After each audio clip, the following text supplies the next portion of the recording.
Today we're napping with Vogue Portugal, playing the trombone with HARPER'S BAZAAR ITALIA, and flexing our muscles with the ID magazine.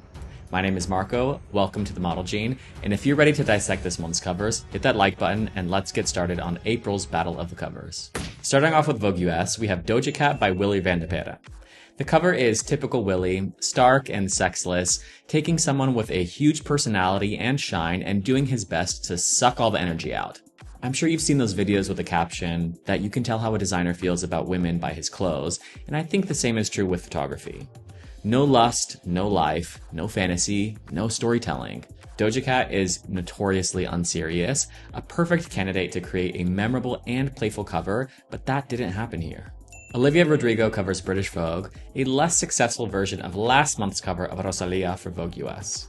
There are many issues that are sticking out, but my eye is sucked into the masking between her hair and the letter G. Her hair is too dark to have this black letter behind her. Another text color would have been much better. I hate when you have almost black next to pure black. It always reads as a mistake. Her face is much brighter than the rest of her body. It makes it look disjointed.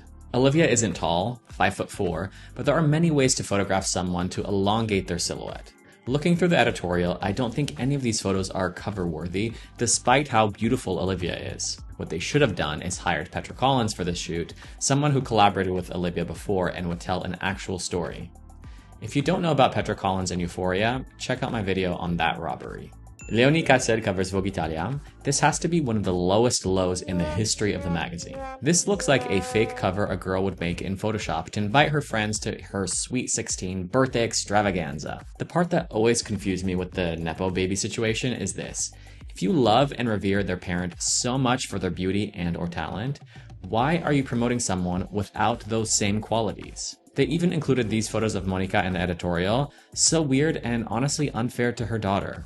The one positive from this entire fashion story is this photo. The lighting here is beautiful and dramatic, but the rest, à la poubelle. Chase Infinity covers Vogue France. Soft, pretty, not very bold.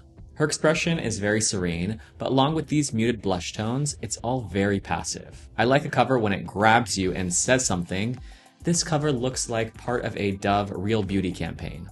Maria Isabella Galleria covers Vogue Philippines. I absolutely love this cover. It is my favorite of the month. Photographer Artu Nepomuceno shot this cover of Apawang Odd, one that is still memorable years later, and this cover is another triumph. This model is absolutely gorgeous. The dress feels artisanal and is giving texture, and the arm full of vegetables are composed like a still life painting. Everything is very green and gold, but those tomatoes pull your eye to the center of the image and provide that pop that entertains the eye. What I love so much about these covers for Vogue Philippines is that they are leaning into what makes their country great, rather than going for a generic, Eurocentric cover with a celebrity. In general, I think more magazines need to be doing this, highlighting the special places in their own country, the beautiful models, people, and sites in order to tell a story. There are beautiful images in the fashion story as well. This one is a favorite of mine. Congratulations to Vogue Philippines once again. 5 covers of Vogue Portugal's Sleeping issue. I feel very targeted by this issue. They're combining my 2 favorite things, fashion photography and sleeping, this being my favorite of the 5 covers. There is something so tender about her expression, a great pose that harnesses the raised part of the bodice, and the subversive twist by filling that back part with flowers. I love the colors, the makeup, the composition, a truly wonderful cover. Arina's cover is also nice. The look she is wearing is hideous, and I would have liked the photo more with other clothes, but I like her curled up on that chair with her draped arms. This cover of Emma Chamberlain is okay, but her head looks like it's floating because of how high contrast it is. Maya Hawke's cover feels more like a campaign image. Not bad, but a more commercial appeal. This cover with the rabbits is gorgeous as well. A beautiful fantasy, reminds me a bit of Tim Walker. Ayo Adebari covers Paper Magazine. I'm really loving the mixed media style by photographer Jaša Müller. There's a line between artwork and photography that he is playing with, and a grit and texture that is in stark contrast to the glossy AI slop that is flooding the internet. The mix of colors is beautiful and unexpected. I found the work very engaging.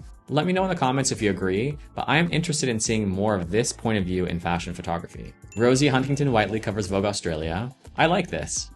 Her top is very architectural, mimicking a tensile structure, and is speaking to the Sydney Harbour Bridge and Opera House in the background.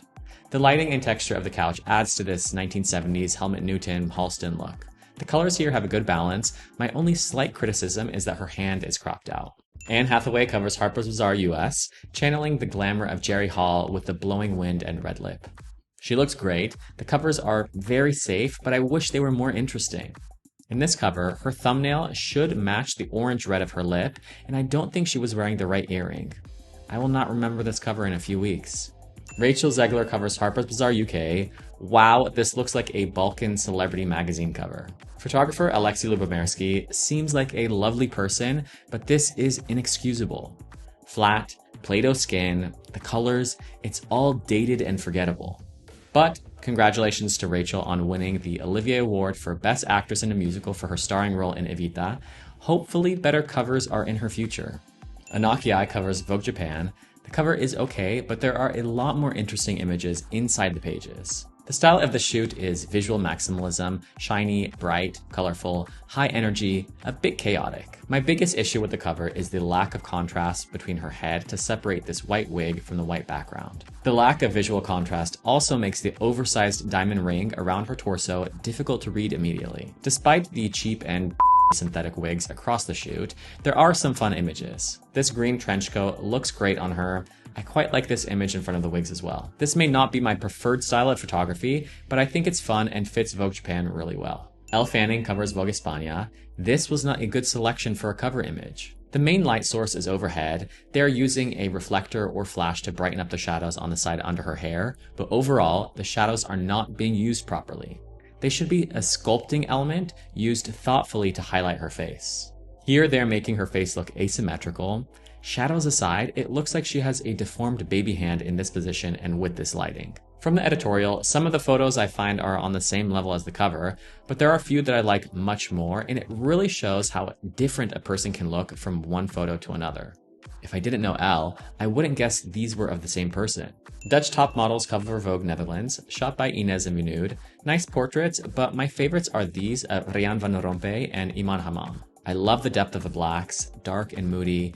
Iman's expression in particular, there's something untrusting in her eyes, not something you see often in a fashion magazine.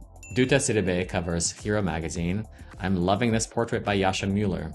The colors on the skin blend so beautifully, and I like the wine tones between his eyes that pull the color of his tie. With his face being straight to camera, the messy collar and tie over the shoulder break up the symmetry and inject more movement. I love the blending of media to make the editorial more fine art than commercial. This would be my favorite of those pictures. We have this grid that frames the model, creates a boundary, but then that boundary is broken for more depth and interest. When your fashion editorials look like they could be found in an art gallery, you know the magazine is making the right decisions. Libby Taverner covers Harper's Bazaar Italia. I don't hate this. This is not at all my preferred style of photography, but I can appreciate some of the decisions being made here. The lighting does not create any hierarchy with the subjects. The model is just as well illuminated as the members of the brass band, but at least there is a bit of comedy in their expressions so that there is some type of payoff. The decision to have them barefoot was also good, gives levity to the image. If we zoom into her face, you can see that they didn't bother color matching her bang piece to her actual hair color. They could have at least done this in Photoshop, but I do like the severe makeup on her beautiful face.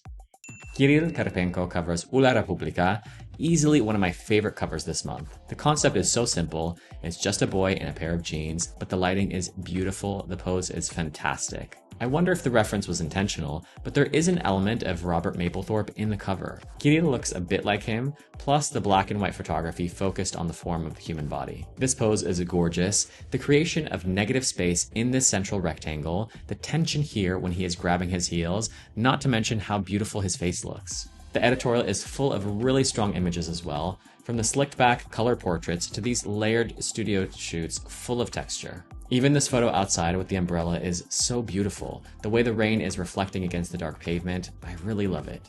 This level of photography is rare in menswear editorials, so thank you to the entire team for making this happen.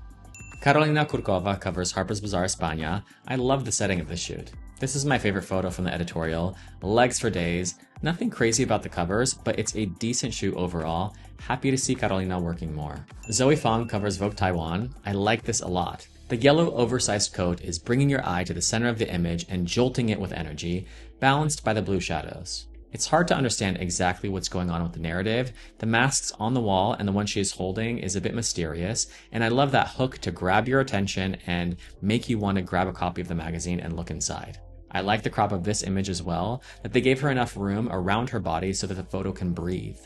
Theo Wenner photographed this cover for M. Le Monde, and I hope he comes into his own one day because his work reads as very Bruce Weber, and I would not want my name associated with him at every step. I think a lot of the similarities also comes from the styling in his shoots, so it's time to switch things up. This cover is not a bad picture. It's cute how all the guys are looking in one direction, she is looking in the other, and they're all being lit very nicely. Charles Melton covers ID magazine. I like the cover. It is very common to see a manipulated tie as an element when photographing men, but the way it's wrapped and covering his eye in the signature ID way, I think it looks great. I would have preferred the proportions with a larger tie, but I like it otherwise and his face looks beautiful. If I were creative directing this shoot and had this brief of the wrapped tie, I would have also leaned into the wind-blown idea with his hair. Here it's just messy, but it could have been great to see it sculpted to look wind-blown as well. And that's where today's review is going to end, but for more about the fashion industry, check out the links below. Let me know in the comments what you thought about the covers this month, and be sure to subscribe to find out who comes out on top next month in the Battle of the Covers.